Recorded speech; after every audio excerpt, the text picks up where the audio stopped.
ও মালতী কাকিমা, তুমি ওই জঙ্গলে ঢুকে কি করছো সন্ধ্যাবেলা? আরে কি বলতো, এই দেখ কলা গাছটা একদম বাড়ছে না, ওই জন্য দোকান থেকে একটা 5 টাকা দিয়ে হরলিক্স কিনলাম। কিনে একটু গাছের গোড়ায় দিচ্ছি যাতে গাছটা তাড়াতাড়ি বাড়ে। টিভিতে বিজ্ঞাপন দেয় শুনিসনি, হরলিক্স খেলে বাচ্চারা তাড়াতাড়ি বেড়ে ওঠে, ওই জন্যই দিচ্ছিলাম আর কি। আরে গাছে তো সার দেয়। এ সত্যি পাগলিটারে কি করে বোঝায়।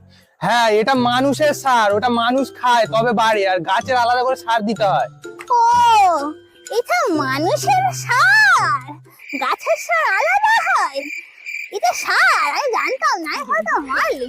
ঠিক আছে, একটা কাজ করি, আমার বরটা মদ থেকে কিরকম জীর্ণ হয়ে যাচ্ছে, ওকে দিয়ে এটা একটু খাইয়ে দি, তাই না বল?